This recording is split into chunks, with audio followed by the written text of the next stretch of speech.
Sejam bem-vindos a esse podcast com o professor Vinícius de Carvalho. Quem não me conhece, meu nome é professora Cleodenise e esse é Vinícius. Se apresente, por favor, Vinícius, para a gente começar a nossa entrevista. Ok, é um prazer muito grande estar com vocês, né, aqui que estamos acompanhando, também com os amigos aqui do estúdio, né, com a Cleodenise e a Neia, né, as amigas, né, aqui do estúdio. Eu estou bem acompanhado de duas mulheres aqui, né, hoje, e será um prazer estar com vocês nesse momento aqui. Bom, eu sou Vinícius de Carvalho, sou graduado em administração, aqui pelo FMT, né, especialista em administração pública e em ciência política. Agora estou com 2 especializações, né, mestrado em história, né, história política, né, com ênfase em história política, e doutorando também, história também política, né. Estou aí já no meu 3º ano de doutorado, né, caminhando já para a qualificação e para a defesa, né, para a fase final mesmo. Sou servidor público estadual há quase 19 anos, né, aqui no governo do estado, na carreira de gestor governamental. Sou professor também há quase pelo mesmo período, né, de cursinhos preparatórios para concurso, né, fui professor durante muito tempo nesse segmento. É uma área que hoje praticamente acabou, né, tá mais EAD, né, a aula presencial de cursinho está quase extinta, né, então há muito tempo que eu não tenho turma nessa área, mas tive uma trajetória importante em cursinho preparatório e também em cursos, né, superiores, né? De pós-graduação. De graduação, tecnólogos também, né? Fui professor da UNIC, da Universidade de Cuiabá, durante 6 anos, né? Quando tinha aula presencial lá também, né? De 2006 a 12. Aí fui professor da FEIX, da Faculdade Evangélica, aqui durante também quase 6 anos, de 2013 a 2018. Lá fechou, né? A igreja tomou a decisão de fechar a FEIX, então eu precisei sair de lá, né? E sou professor de cursos de pós-graduação também em várias instituições, inclusive no ICAP, né? Tem uma parceria aqui com o ICAP já de 12 anos, né? Começou em 2008, né? Começamos praticamente juntos, né? Bem no comecinho do ICAP, né? Quer dizer, eu estou na equipe aí do ICAP praticamente desde o começo, né? Estou quase efetivado já no ICAP aqui, né? Como professor da equipe do ICAP aqui com a Cleodenise e com os amigos aqui. Enfim, então só tenho a agradecer pela oportunidade aqui de estar com vocês. Enfim, estamos aqui para debater o tema desse módulo que vai estar disponível em breve. Sim, o módulo é? Introdução à Administração Pública. Isso, e hoje nós vamos falar sobre a administração pública e a eficiência desse processo, considerando a pandemia. Porque nós sabemos que tem uma iminência muito grande de queda de receita e que o Estado, administrativamente, tem que começar a colocar o princípio, né, que é um dos princípios constitucionais, que é o princípio da eficiência. Tem o da Lei de Responsabilidade Fiscal também, que é o da eficácia, né? E para que realmente se atinja o objetivo, que é a prestação de serviço com eficiência e qualidade para o cidadão, e gastando menos, né? Sem desperdício de recurso financeiro, para que realmente o Estado possa cumprir o seu papel, né? Então, vamos lá, Vinícius. Isso. Nesse módulo, o que vocês vão encontrar, amigos? Ele começa com uma parte bem conceitual sobre o Estado, né? Aí depois ele vai avançando sobre os modelos de administração pública, né? Quais sejam o patrimonialista, o burocrático e o gerencial, o pós-burocrático, né? E também sobre as tentativas, né? As reformas do Estado, né? Que o Brasil teve, né? As grandes reformas, chamadas reformas paradigmáticas, né? Porque todo governo que entra fala que faz reforma administrativa, né? Na verdade não faz, ele faz reestruturação organizacional. Todo governo funde secretarias, extingue órgãos, tá? Isso é reestruturação organizacional, né? Cada governo chega com uma agenda, né, que vem, né, do processo político, eleitoral, e ele implementa essa agenda, né? Então, normal. Agora, a mudança de paradigma, ela acontece de 30 em 30 anos, assim, acho chamadas reformas paradigmáticas, né? Ocorrendo a primeira nos anos 30, né, aqui no Brasil, com a implantação do DASP, né, do Departamento de Administração do Serviço Público, depois o Decreto-Lei 200, já nos anos 60, e agora o plano diretor da reforma do aparelho do Estado, nos anos 90 para cá. É a reforma que nós estamos vivendo. Nossa, mas 25 anos já, ela começou em 95, né? O plano diretor da reforma do aparelho do Estado é de 1995, 25 anos já, mas é isso mesmo. Cada reforma dura uma geração inteira, né? Porque é o tempo de implementação, né, que se tem, né? E aí, no final da disciplina, eu estou focando mais na administração pública pós-burocrático, gerencial. que é esse modelo que nós estamos implementando agora, lá no período mais recente. Embora no Brasil nós estamos vivenciando o desafio de implementar as duas ao mesmo tempo. Em outros países isso aconteceu assim, a burocrática foi implementada lá no final do século XIX, até meados do XX, aí depois veio a gerencial. Né? No Brasil a administração pública burocrática ela é recente, é pós-Constituição de 88. Fora que já vinha desde os anos 30, né? Com iniciativas, né? Mas ela se generalizou assim a partir da Constituição de 88. Com o princípio do concurso público, por exemplo, né, que é algo basilar da administração pública burocrática. Né? Até 88 havia várias formas de acesso, né, na administração pública. A Constituição que determinou, né, que o servidor efetivo tem que ser concursado. E em 98, com a reforma administrativa, com a emenda 19, né, aí sim que acabou o concurso interno, que até então ainda havia concurso interno. Fazer-se um concurso só para servidores do órgão. Imagina, só um concurso para a Assembleia Legislativa, só servidores da Assembleia poderiam concorrer. Concurso para qualquer órgão, né? Isso acabou em 98, 22 anos. Né? Ascensão também, né? Alguns servidores que saíram de uma carreira para outra sem concurso, isso acontecia até 98, quer dizer, pouco tempo atrás. Né? Então, o princípio do concurso público, do mérito, né? do provimento universal via concurso, é algo de 22 anos. É pouco. Para se mudar uma cultura, é pouco tempo. Né? Então, o foco é mais na administração pública realmente pós-burocrática. Estamos implementando as duas ao mesmo tempo. Mas a pós-burocrática, o grande desafio, a grande revolução que ela faz, né, é tirar esse foco dos procedimentos, dos processos, dos insumos e levar para os resultados. Né? Quer dizer, é a grande revolução copernicana, como se chama, né? Porque o físico, né, Copérnico, redescobriu, na verdade, né? A humanidade já tivera esse conhecimento na Idade Antiga, mas isso se perdeu ali no começo da Idade Moderna. Ele relembrou, olha, não é o universo não é o Sol que orbita a Terra, não, é a Terra que orbita o Sol, né? Que até então se pensava, né, o Sol que está girando em torno da Terra, né? Era o pensamento geocêntrico. Ele falou, não, é o contrário, a Terra que está girando em torno do Sol, né? É o chamado heliocentrismo. Na época foi uma revolução, né? Então isso que nós estamos fazendo na administração pública e estamos fazendo aos poucos, né? Implementando, como eu disse, as duas ao mesmo tempo.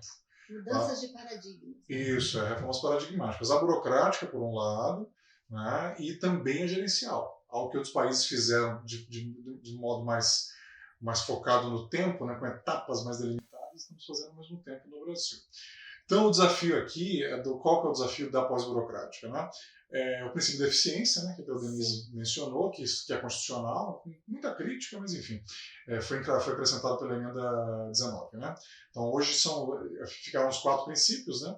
Legalidade, impessoalidade, moralidade e publicidade, e foi acrescido o princípio da eficiência. Quer dizer, a administração pública burocrática, amigos, ela não tem essa pretensão de gerar resultado. Basta que ela cumpra regras, que ela cumpra procedimentos. Ela não tinha esse foco de geração de resultados. Até porque ela veio de um outro momento histórico, né? Em que o Estado era pequenininho, né? Era um Estado para 5, 6 ministérios, né?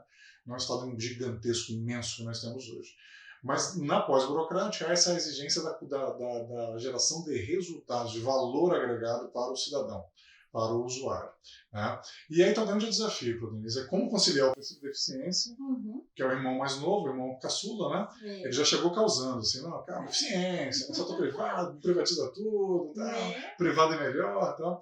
Só que como que você concilia isso com os demais princípios? Porque isso tem preço, amigos. Porque no setor privado, a eficiência realmente predomina lá no privado, mas porque tem legalidade lá? Tem, mas é bem mínima, né, em comparação ao setor público. Né? Nós temos que entender que na administração privada só não pode fazer aquilo que a lei proíbe. Diferente da administração pública, que na administração pública só pode fazer aquilo que a lei autoriza.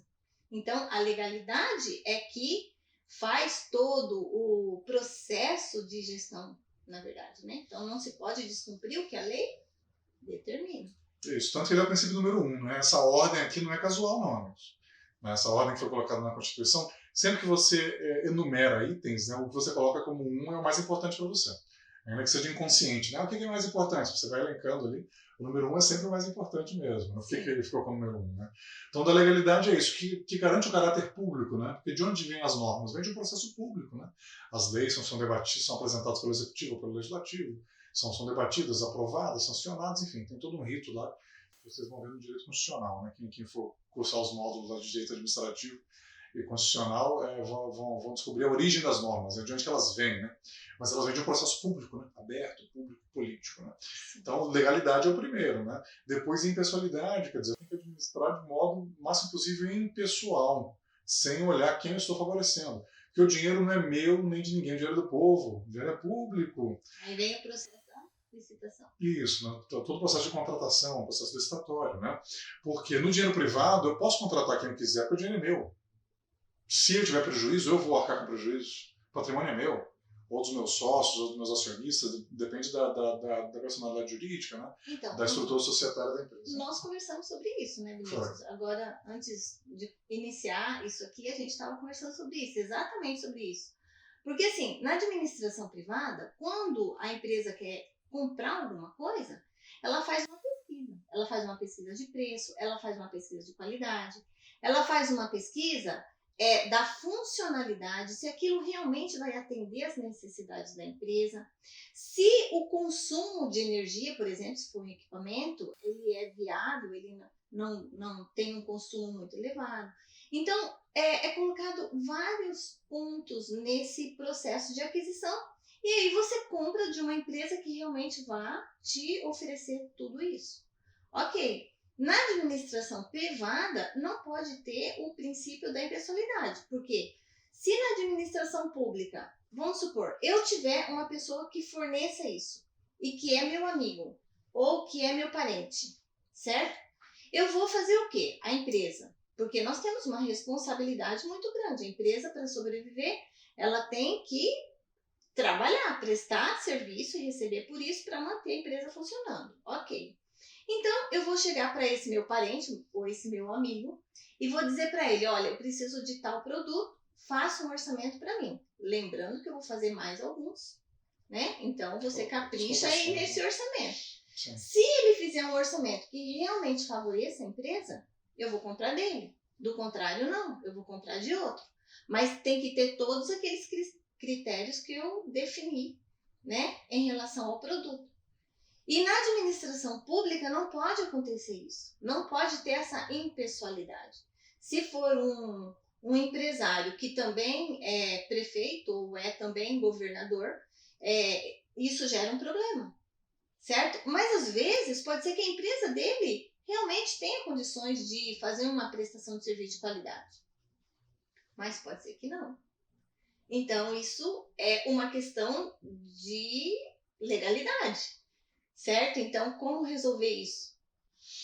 Muito bem, você tocou já no outro princípio da moralidade, né? Também. Tem muita coisa que faz sentido, assim, tecnicamente. É mais prático fazer isso. Não, fulano, já conheço, já trabalha comigo. Aqui. No setor privado, ok. Agora, o pacote ético, a exigência ética no setor público é maior. Tanto que os códigos de ética na administração pública alcançam o servidor público 24 horas, inclusive fora da atividade. Tivemos uma situação lá em São Paulo há pouco tempo, em Santos, né? De um desembargador do Tribunal de Justiça de São Paulo que estava andando sem máscara, né, na praia, fazendo uma caminhada ali no litoral, né, na praia, e um agente da Guarda Municipal de Santos aplicou a norma, né, com ele, né, olha, o senhor precisa usar máscara, né, em um espaço público. Né, e aí ele deu a famosa carteirada, né, ainda um resíduo, né, que existe no Brasil disso. Né, você sabe com quem você está falando, filho? Você sabe quem sou eu? Né, ferindo o princípio da impessoalidade, que dane-se quem é ele, né? A norma é para mim, para você, para ele, para qualquer um. Né? Foi o que o agente da Guarda Municipal fez. O desembargador ligou ainda para o secretário de Segurança do município, né, de Santos, né, que tem a Guarda Municipal, e falou, aqui, eu estou com um agente seu aqui, analfabeto, enfim, foi bastante agressivo. Esse desembargador, embora ele estivesse ali no momento de folga dele, ele pode responder a um processo de ordem ética. Porque ele é um desembargador, né? Você é servidor público 24 horas. Você não é só no tempo que você está, só nas 8 horas, não, nas 6 horas, enfim. Na sua jornada de trabalho. Ele está o tempo todo ali como desembargador. Então a exigência ética na administração pública ela é maior do que no setor privado. E aí você tem que olhar o conflito de interesse. Não basta isso, eu vou contratar a minha empresa, a empresa do meu amigo, a empresa do meu sócio, que é melhor. Tá, mas e o conflito de interesse? Tem isso, né? Ele tem que medir a ética. Você está dos dois lados do balcão, sempre que você está dos dois lados do balcão, você tem um conflito de interesse. Sempre que você se contrata, você paga e recebe ao mesmo tempo, né? Enfim. Então isso é algo a ser discutido. Tem que olhar o aspecto prático? Tem, claro, né? Senão a gente fica numa administração pública burocrática tradicional, que já deu muitos problemas aí, né? De obras que seguiram todo o rito, né, governos corruptos, né, com uma evidência de corrupção muito clara, que tiveram as contas aprovadas. Né? Por que tiveram as contas aprovadas? Porque seguiram um rito. Licitou a obra, né, apareceram 3 empresas, uma delas ofereceu o menor preço, ganhou a licitação, né? Só que, e o conluio, né? E a aí, documentação estava perfeita. Perfeito. O rito foi todo cumprido, os prazos, os recursos foram julgados, mas eu não estou olhando o resultado. Como é que foi o resultado dessa obra? O custo dessa obra foi adequado? Não foi, né? Os resultados, a produção que ela gerou, os resultados no sentido mais restrito, né? Foram adequados ou não? Ainda dependemos de delações, né, premiadas para poder saber o que aconteceu de fato nos bastidores, né? Então, o grande desafio que a administração pública gerencial traz, ou pós-burocrática traz, é ir deslocando, é acrescentar essa dimensão do resultado, mas, repito, conciliando com as demais. É um combo. Quando você compra um combo, eu quero só filme, só assistir, é um preço. Não, eu quero filme mais documentário, eu gosto de documentário. Não, mas eu quero canal infantil também, meus filhos assistem. Enfim. Você vai montando o combo, vai ficando mais caro, né? O rapaz lá da operadora fala, aí é mais caro. Você quer esporte também, né? Teu filho gosta do Flamengo e tal, do Corinthians, então é mais caro. Então, na administração pública, você tem que conciliar o princípio da eficiência com os demais. Então, não basta privatizar tudo, como muita gente fala. Chama uma empresa que ela termina qualquer obra pública. Não é assim. Porque você tem que conciliar com legalidade, impessoalidade, moralidade e publicidade. Então, está aqui o desafio conceitual mesmo e prático, né? Que a administração pública gerencial vem trazendo, de como operar essas mudanças, né? Para que a gente vá deslocando essa ênfase para o resultado. Porque, de fato, a administração pública burocrática, que, repito, é recente no Brasil, nós ainda temos problemas do patrimonialismo, né? que é o outro modelo, que é essa mistura do patrimônio público com o privado. Vou misturar o governo com empresa, com família, com igreja, com sindicato, né? com entidades privadas. Né? Então, nós ainda não resolvemos 100%. A corrupção vem daí, vem do patrimonialismo. Então, Vinícius, quem executa são pessoas. Então, os princípios, eles têm que ser os paradigmas, né, que gera os princípios, ele tem que começar a vir da atitude de cada cidadão, da consciência de cada cidadão, né, para que essas coisas comecem a mudar. Se não houver a mudança de consciência, né, em relação ao que é o Estado, qual a função do Estado, e que são pessoas que colocam a legalidade em prática, né? O processo licitatório, elabora toda a parte documental, a prestação de contas, né? O controle, são pessoas. Então, essa ética, esse processo ético, é que é o grande paradigma da mudança. É verdade. Esse é o grande embate, né? Essa relação indivíduo-sociedade, né? Quem que tem a primazia, o primado, né?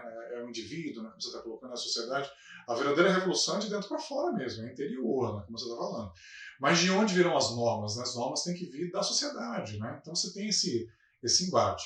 De fato, sempre que você edita uma norma, vai haver uma brecha na norma. Alguém vai encontrar uma brecha. Isso é verdade, né? Os professores de direito falam, né, que a lei é como uma cerca de arame farpado, né? Os grandes passam por cima, os pequenos passam por baixo, né? Acham caminhos, né? O que é grandão ele passa por cima da cerca, então o pequenininho ele acha um espacinho ali, ele passa por baixo. Então existem brechas, mas você tem que ter a norma porque o resultado ele vem dessa interação. Porque senão, como é que nós vamos mudar, né? Se você não normatizar, falar a partir de agora a norma é diferente, aí você começa a interiorizar a norma, aí vem essa resistência na interiorização da norma. Então você acaba tendo essa relação entre indivíduo e sociedade. Não dá para contar só com os indivíduos, porque a sociedade, amigos, não é só uma soma de indivíduos, né? Não é uma soma minha, de vocês, né? De quem está aqui no estúdio, né? Mas existe um nível que é social, né? Que vem da relação. Né? Então as normas têm que vir da sociedade e elas vão ser interiorizadas pelos indivíduos. E a gente vai nesse embate. Mas, de fato, a grande mudança é de dentro para fora mesmo, como você está falando. Mas de onde vêm as normas? Elas vêm da sociedade. Né? A sociedade vai colocando padrões, né? Vai introduzindo as pessoas, e assim a gente vai nessa dinâmica. Né? Sim. E uma coisa, assim, muito importante, Vinícius, que você fez essa retrospectiva, e agora nós estamos na parte onde o Estado ele tem que elaborar um planejamento para poder atingir a todo esse processo de execução, né? onde nós temos a iminência de, daqui para um período aí bem curto, ter uma receita frustrada, considerando a Covid aí que nós estamos vivenciando, certo? Então, a administração pública, no momento em que ela vai elaborar um planejamento, ela tem que ter em mente que o processo da eficiência tem que começar a ser implantado de fato, né? Onde nem sempre o menor preço é a melhor solução. Porque você comprar algo de menor preço, que não tem qualidade, quebra, você tem que comprar outro. Sendo que se você tivesse pago um pouquinho maior, o produto teria uma qualidade melhor e você teria um período de utilização daquele produto superior, né? Que compensaria aquele valor um pouquinho maior, porque teria qualidade. Então, essa concepção, a Lei 8666 não traz. É verdade, é verdade. E também o foco em resultado, né? Porque a 8666 é uma lei de 93, por exemplo, sim, né?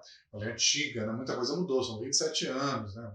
Tanto que lá ela fala ainda, no texto da lei, no corpo da lei, ela fala que as empresas podem mandar proposta por fax, né, se quiser, enfim. Na época o fax era vanguarda tecnológica.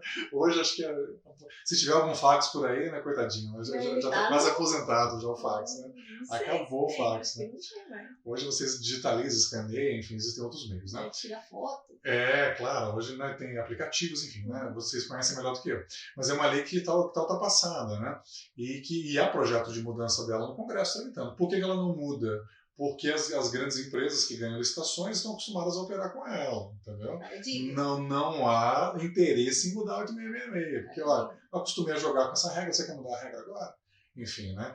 Mas é preciso fazer, isso vem acontecendo, mas a gente não podemos ter essa visão dualista, né, que você tem hoje, que é tudo ou nada, né? As coisas vêm mudando, né? A administração pública vem implementando esses modelos que eu conceituo aqui, que eu defino aqui no curso, organizações sociais, parcerias público-privadas, as privatizações, agências reguladoras, né? E esses modelos eles vêm sendo implementados aos poucos, né? Porque o grande desafio é esse, é passar a contabilizar resultado. Porque o que adianta eu comprar barato, tá, mas se eu não vou gerar resultados? Né? Ou seja, o que adianta eu construir uma boa escola, equipar, mobiliar, mas quais resultados aquela escola vai gerar? Que proficiência nas disciplinas os alunos vão ter, os estudantes vão ter? Que nota eles vão tirar na Prova Brasil, por exemplo, no SAEB? Né? Que nota do IDEB que aquela escola vai ter? Qual é o efetivo compromisso de qualificação profissional em relação a esses profissionais que vão realmente fazer a diferença nesse processo de ensino-aprendizado? Isso, então precisamos acrescentar essa dimensão do resultado, que é o que o privado faz. A lógica que o setor privado tem é essa, olha, eu vou olhar o resultado, o foco deles é muito no resultado, porque eles trabalham com custo, por exemplo, né? Algo que no setor público não se trabalha, não se tem o hábito de apurar custo dos serviços públicos, né? Para poder ter uma clareza do valor agregado, né? Inclusive é uma resistência muito grande, sempre que você fala em apuração de custos, não precisa, para quê, né? Quando se fala em definição de indicadores de resultado, não precisa, não, calma, é muito subjetivo. Existe o corporativismo, isso é verdade, as pessoas resistem, né? A dinâmica. Poder não se dá, poder se toma, né? Se tira, né? Ninguém dá poder, né? No mínimo ele troca, né? Ele negocia, né? Não, eu vou ceder, mas em troca disso, em troca daquilo, enfim. Então é um processo que é político também, essa pactuação, né? E a reforma da administração pública ela tem sido feita muito via órgãos de controle. Quem comanda a administração pública hoje no Brasil são os órgãos de controle. Por quê? Porque houve um investimento forte nos órgãos de controle, tá? Tanto financeiro quanto também humano, técnico, tecnológico. Então, os órgãos de controle, o aparato de controle que a administração pública tem hoje é muito capacitado, de alto nível. Sim. Tá? Você vai nos órgãos de controle interno e externo, eles têm carreiras de alto padrão, alta remuneração. Pessoas muito bem qualificadas. Pronto, muito bem remuneradas, né, com cursos, né, enfim, com tecnologia, né, a ponto de tribunais de contas serem referência mundial, né, na área de gestão. Né? Não vou discutir a questão do pleno, né, da tomada dos julgamentos, né? Mas na forma de fazer auditoria, enfim. Então o aparato de controle avançou muito no Brasil, ganhou muita autonomia pós-Constituição de 88, né? Autonomia financeira, orçamentária, então, administrativa. Mas o planejamento e a execução não.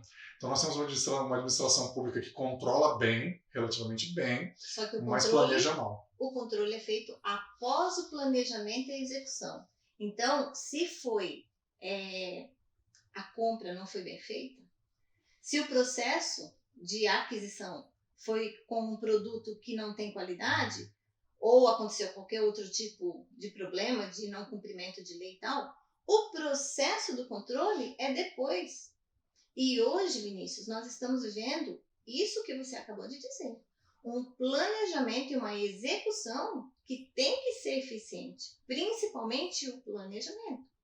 Porque o planejamento antecede todo o processo. A prestação de contas já aconteceu tudo, né? E o dinheiro já foi gasto. Então nós temos que aprender agora na administração pública, aprender a gastar. E para aprender a gastar, tem que aprender a planejar. É isso mesmo, quer dizer, o planejamento é na média, né? Claro que existem planos, existem políticas, projetos, programas, e tem muito produto de planejamento. Mas o processo de gestão estratégica, na verdade, né? Você tem que olhar a gestão estratégica de ponta a ponta, olhando o ciclo todo. A fase de planejamento é muito deficiente. E existe um apego muito grande também da burocracia dessa área a modelos antigos, né? Como era o planejamento nos anos 70 e 80, que acabou, amigos, é outro mundo, né? Lá nos anos 80 tinha a União Soviética, agora é a União Europeia. É outra realidade. São 35, 40 anos, as coisas mudaram muito, né? Tem gente muito apegada lá, ou querendo virar um órgão de controle, né? Mas é outra lógica. Né? O órgão de controle tem uma vocação burocrática, detalhista, né? Então o modelo de planejamento governamental está obsoleto, está ultrapassado, precisa ser mudado. Então tem que se planejar mais, né? E melhor. É preciso investir em planejamento. A administração pública no Brasil investe quase nada em planejamento, em discussão de projetos, de programas, né, de políticas públicas mesmo, de planos, né, como outros países até investem. Eu sempre costumo dizer que a China, de 4 anos de um projeto, ela passa 3 anos discutindo, planejando e 1 ano implementando. Durante 3 anos, é só discutindo o projeto. Só assim, no PowerPoint, só na prancheta, no AutoCAD, né? Que aí o custo é baixo, amigos. É só, não. E aí, o pessoal da área hidráulica concorda? Tá? O pessoal da área elétrica concorda? O pessoal do impacto ambiental concorda? O pessoal do patrimônio histórico concorda? O pessoal da arqueologia, o pessoal dos índios, todo mundo concorda? Na hora que todo mundo se compromissa com aquele projeto, cada um vai fazendo suas observações, tal, todo mundo se compromissa com aquele projeto, aí você chama o engenheiro para executar. O engenheiro, tendo dinheiro, ele executa rápido. Com dinheiro ele compra a tecnologia e executa a obra rápido. Né? Mas o problema é o planejamento. Aqui no Brasil é o contrário. É 1 ano planejando e 3 executando, em média. 25, 75, né? É o contrário da China. Então quase não se planeja aqui, se planeja muito mal, muito rápido, muito mal feito. Né, com interesses às vezes que não são os da boa técnica, né, escolhe-se, né, maus projetos. É o que eu falo do curso, né, um mau projeto ele não tem que ser feito. Nem PPP, nem OS, nem nada. Ele não tem, um mau projeto não tem que ser feito. Mas aqui se define por maus projetos e aí você vem os problemas de execução. Né, que ele já foi mal planejado, então ele tem um pecado original. Por melhor que seja a execução, né, a implementação, ele terá problemas, né? E aí trava. Aí o controle que vai ter que segurar depois, né? Só que aí nós temos essa administração pública travada. Que ela não avança porque ela planeja mal, ela executa mal e está travada pelo controle, né? E o controle tem seus limites, porque o perfil dele é burocrático. Ele não controla muito o resultado, porque não há clareza, né, da medição de resultados, de indicadores. Então esse é o nó que nós temos que destravar. Sem contar que às vezes é feito 2 vezes, como já aconteceu na nossa cidade. Sim. Viadutos que foram feitos 2 vezes, porque foi mal planejado, Mas ia cair e fazer novamente, gastar novamente numa situação dessa. Mal executado é verdade, né? Mas enfim, esse é um assunto empolgante, né? E se deixar, a gente fica aqui umas 2, 3 horas. Dá outra aula só aqui, né? Tá. Mas vocês vão encontrar mais detalhes. Isso tudo eu abordo no curso, né? Eu tenho uma boa experiência prática e teórica, eu consigo conciliar os dois, né? Então eu vou citando exemplos, enfim. Então, de como fazer. Essa mudança tem que ser feita, não é fácil, mas é um desafio, né? Que tem que estar posto aí para todos nós. E é uma interdisciplinaridade. Disciplinaridade. Nossa, muito difícil a palavra.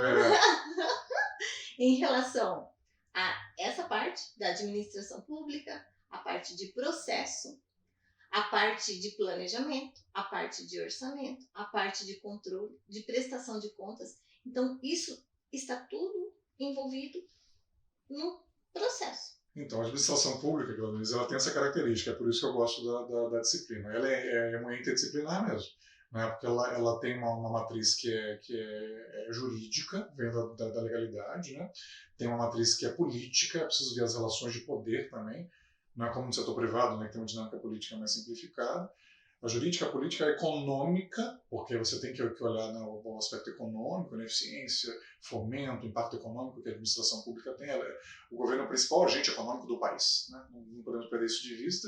E, por fim, a dimensão técnico-operacional, a dimensão administrativa, propriamente dita. Né? Então, você tem que enxergar o governo, são 4 grandes matrizes, né, teóricas e práticas, para você enxergar a administração pública. Então, de fato, ela é interdisciplinar. Então, quando você fala da parte econômica, eu tenho assim em mente que quando o Estado não executa bem o orçamento, economicamente isso afeta a economia.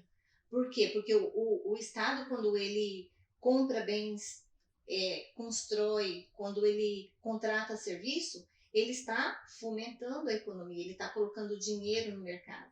Empresas estão prestando serviço, essas empresas estão pagando servidores e gerando emprego e renda, né? Então, esse processo é uma bola de neve, né, econômica, que faz fluir o processo. Então, quando a administração pública não faz bem essa parte econômica, a economia em si sente isso na pele. É verdade, porque as pessoas veem a despesa pública, né? Mas o que é despesa pública é receita, né? Do outro lado, né? A folha de pagamento, né? Muita gente, a folha dos servidores, né? Onde os servidores deixam a folha deles? Na farmácia, no supermercado, Sim. no posto de combustível, no plano de saúde, na escola, enfim. A impressão que dá de muita gente é que os servidores pegam o dinheiro e mandam para o Caribe, né, para a Suíça, para aplicar no banco. Ele consome aqui, né? E gira, né? Eles são eles geram demanda para uma série de empresas, né? E o governo também, como contratante direto também, né, ele faz a mesma coisa. E se esse ciclo não gira rápido, você acaba quebrando, descapitalizando outras empresas. E fora as obras inacabadas, amigos, você tem um volume de capital ali que está empatado ali sem ganho nenhum. Como temos obras aí paradas com R$1 bilhão investidos, né? Então você tem R$1 bilhão ali que não está gerando resultado nenhum. Então foi uma decisão mal tomada, uma alocação mal feita, né? Imagina R$1 bilhão. Ou então uma obra como a Arena Pantanal, uma obra polêmica, né? Quase R$700 milhões. E se isso tivesse sido feito, se sido aplicado em outras áreas? Dá para fazer 3 hospitais, 3 HMCs, hospitais municipais de Cuiabá, com o que foi gasto na Arena Pantanal. Então isso aqui é planejamento. É onde que eu vou alocar o recurso e que ganho que ele vai gerar. Uma arena que tem que estar sem jogo há 4 meses, tá? Por conta da pandemia. Enfim, então são essas discussões, né, que nós vamos ter na disciplina. Isso mesmo. Vinícius, foi um prazer muito grande ter você sempre aqui, né, conosco. E eu tenho certeza que esse conteúdo vai contribuir para mudanças de paradigmas, para poder fazer com que as pessoas entendam esse processo de mudança que a gente vem tentando implementar e que nós já estamos conseguindo. E essa é a nossa missão, certo? Então, eu fico muito grata pela sua presença e por esse processo de contribuição com o nosso público. Ótimo, eu que agradeço pela oportunidade de discutir. É um tema que eu quase não gosto, assim, vocês repararam, né, que eu tenho um certo entusiasmo por discutir esses modelos, essas possibilidades, o estado da arte, né? A vanguarda. Né? Vamos lá, é um processo, né, de mediação, a gente vai mudando aos poucos, né, para quem está interessado, como é o caso de vocês que estão aqui se capacitando, buscando a capacitação aqui no mercado. E vocês, se gostaram desse assunto, se inscrevam, acione o sininho para receber outros vídeos importantes, dê um joinha e compartilhe com seus amigos. E sejam bem-vindos!